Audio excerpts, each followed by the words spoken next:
Greetings to everyone. Myself Atharva Jadhav. I am student of Masters in Construction Engineering and Management in SEPT University. For the studio purpose, we have selected a project which is a village infrastructure development project.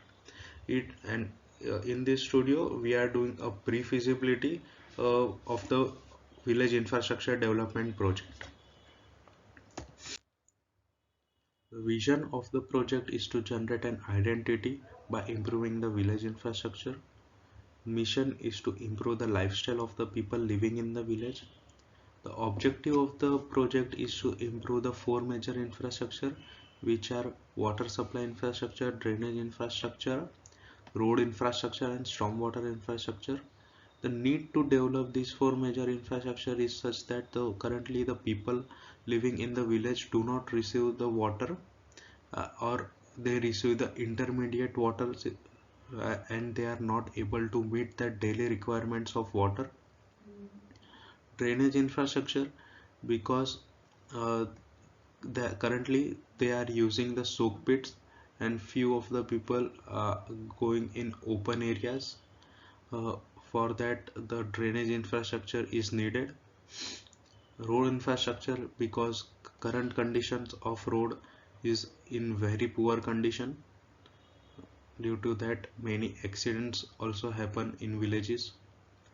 Developing a stormwater infrastructure, because currently there is no any stormwater infrastructure in village, and due to that the water logging situation is high. As as we can see, there is a one side river on the village, so due to that in monsoon the water gets accumulated in the village on in low lying areas of the village, so there is a need of water storm water infrastructure. Type of the project is a brownfield project. The population of the village is 3055 as per the census conducted in the 2011. Total number of household in the villages are 625. The location of the village is, as we can see on the right hand side of the slide. The nearby major locations around the village are Raisan and Ratanpur are the two major villages near the village, and Gift City and IIT Gandhinagar are also the two major landmarks near the village.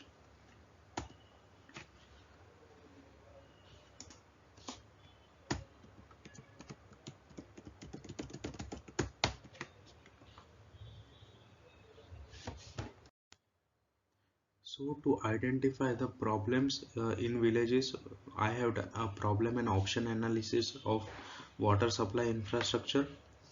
Yeah. So after doing a problem analysis, what I have found out that in the village there is a problem of variation in water supply. So in some part of villages, they are getting waters for more than 2 hours. Few of the areas of the village receives only one time of water, and also the amount of water received by them is vary in different location. And on the higher location of the village, water mm, cannot reach easily. So the causes due to which this focal problem occurs is old water supply network, increase in population, and people not utilizing the GWSSB water as it is been chargeable, and also there is a creation of vacuum in pipe.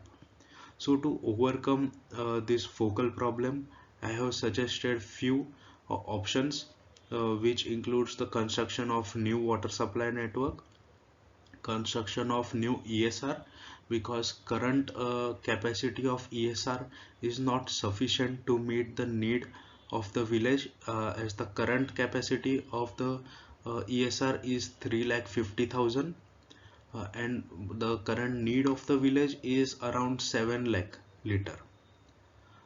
Second option which I have suggested is to use the stormwater after treatment, and third option is to use the water provided by GWSSB as it is chargeable, but uh, people of village will get the treated water after that.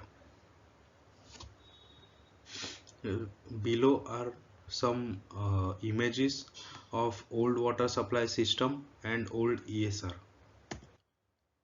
So after that I have done a demand analysis of water supply infrastructure. For that I have done a water quality test. uh, the water samples were brought from individual households and as well as from the ESR, and the results which we found out are as shown on the slide. As we can see, the TDS highest TDS limit is 500 and TDS found is 469, which is uh, somewhat high. So the water demand calculated by me is as per the geometric mean method. So the domestic need which I have considered is 140 LPCD and losses which I have considered is 21 LPCD. So after that the water demand till 2041 is 2.1 to 2.2 MLD. After doing a household survey, these are the four major outcomes which I have found which relate to the problem identified uh, in the previous slide. The tap water duration, in as we can see, the tap water duration is in some areas people receive twice a day, and in some areas people receive once a day. Sufficient water supply, people are 87% of people are getting sufficient water supply, while 13%, which is also a major number of people, are not receiving a sufficient water supply to meet their daily requirements of water. Type of water filtering process people are currently using is cloth filter, and 7% are using RO. So as we can see, the TDS is nearly high. So there is a need of treated water, as currently there is not any chlorination system being provided in the village. Source of water for household is through only ESR. So if any breakdown occurs in the ESR or pumping system or any water supply network in the village has to go without water for a day or two.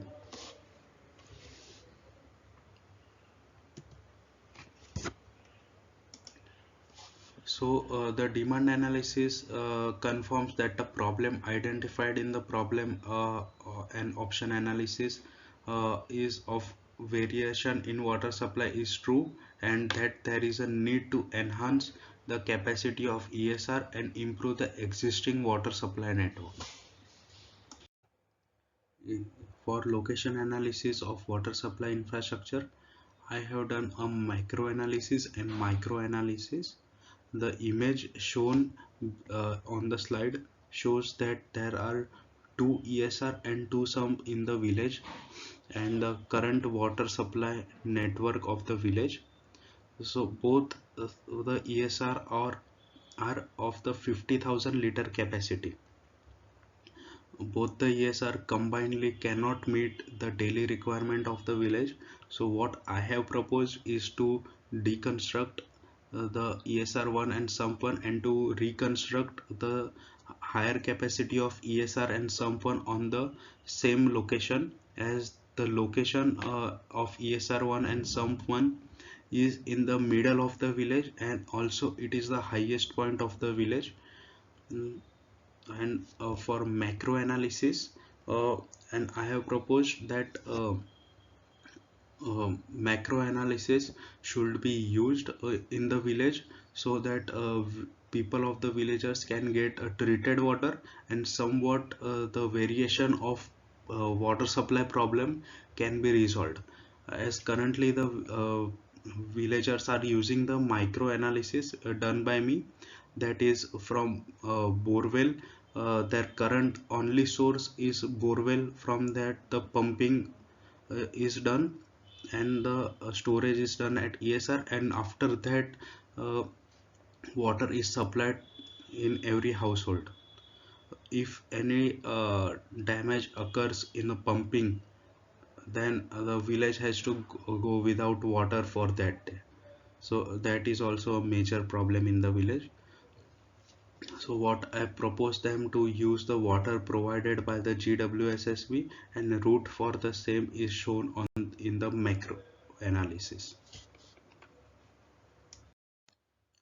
For the risk management, what I have done is prepared one risk matrix and identify the different types of risk involved in the project and categorize them into different parts. So total number of risk identified are 104. Among them, the construction and manpower have the highest number of risk involved. Uh, and the major risk owner is contractor. So for the option matrix, the major opportunity which we have identified is new project and political pressure. As a new village infrastructure development is a new project for the client, so they have a great chance to do a good job in this, and political pressure also sometimes helps to complete the project before time. So these are the two major opportunities which I have identified for the project. So major opportunity response find out is of enhance, that all these opportunity can be enhanced. So for in threat matrix, the major threats involved in the project are mentioned. Uh, as we can see, the major threat involved in the project is of local people support for the project, and second is of encroachment issue. As it is a village development project, the local people support is very much necessary for the project, as the people are not very much educated in the village. They can be easily misguided, and they misguided regarding the project. Second is of encroachment issue. Encroachment issue will happen uh, uh, during the widening of the roads. So both these risks are kept in very high impact and very high probability. To the both the risk can be avoided, and the as we can see the in threat response category, major of the risk can be avoided by doing some kind of solution, such as to avoid the local people support for the project threat. We can uh, do an awareness campaigning, and second, for encroachment issues, we can give them some compensation, so both the risk can be avoided.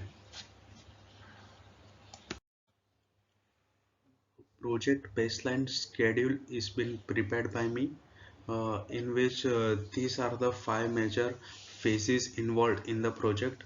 First is the inception phase, second is project planning and development phase, third is procurement phase, fourth is execution phase, and fifth is closeout phase. So the major duration is of procurement phase, because there are two separate in contractors and consultants required for the project, which will happen simultaneously with the execution phase. So due to that, the duration of procurement phase is increasing,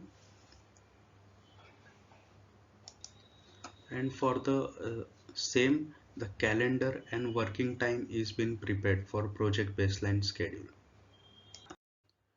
In procurement strategy for consultant, for the process followed is to identification of consultant and contractor, selection of evaluation criteria of, then preparation of a request for proposal and tender, inclusions of terms of reference, instruction to bidders, and conditions of contract.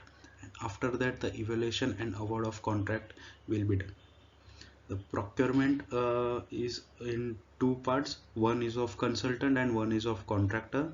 There will be two contractors in the project, one for water supply and drainage and one for pond and rejuvenation. At water supply and drainage are similar kind of work that can be conducted by only one contractor. And for road and pond rejuvenation, we have appointed a different contractor. For consultant, there will be two major consultant. First is the feasibility and design consultant, and second is PMC. There will be a two PMC, one for water supply and drainage and one for road and pond rejuvenation. The method adopted for feasibility and design consultant is quality and cost based method, as as it is a traditional work, but it is a new project for the client. So QCBS method is been adopted, and a 60-40 ratio is been evaluated. 60% is for technical bid and 40% is for financial bid. These are the evaluation parameters for the in technical bid. Uh, First, the technical bid will be open, then the financial bid be open. If one consultant qualifies in the technical bid, then only the financial bid of the consultant will be open. For organization capacity and specific experience of the consultant will carry 25% weightage. Financial capacity will contain 15% of weightage. uh, Technical presentation will contain 20% of weightage. Key professional staff qualification and competence for the assignment will contain 20% of weightage. uh, Proposed work plan with respect to the terms of reference will contain 20% of weightage. Minimum individual should have scored 50% in each criteria, and overall 70% should have scored uh, in both the criteria. The combined evaluation will be done as per the formula given, that is technical score into technical weightage plus financial score into financial weightage. The preparation of infrastructure master plan for the village infrastructure in urban developed authority areas will contain 40% of weightage, and detailed infrastructure design for the approved components from the infrastructure master plan at village level will contain 60% of the weightage. Conclusion of the risk management includes that different risks were figured out, uh, which have high chances of occurring in the stages of project. Maximum number of risks were owned by the contractor, as there are various issues that occur in the government project during execution. In the risk register, threats and opportunity were segregated and outcomes were generated on how to manage the risk. In project baseline, schedule is used to formulate the schedule of the project. Days are allotted next to each deliverable. The days given are with reference to the similar project. For this project, phase wise development would occur, in which water supply and drainage infrastructure will be executed in phase 1, followed by road and pond rejuvenation work in phase 2. Contracting strategy: the WBS is referred to get to know the scope of work for each consultant and contractor. The schedule is referred to know the important dates and milestone. The cost breakdown is referred to get idea of RFP and tender to be quoted. The flaws in the client organization are identified, and accordingly the procurement strategy is developed. For this project, in total, one feasibility and design consultant and two PMC and two contractors are hired. So this is the conclusion of overall exercise and deliverables conducted by me in the first semester studio. Thank you.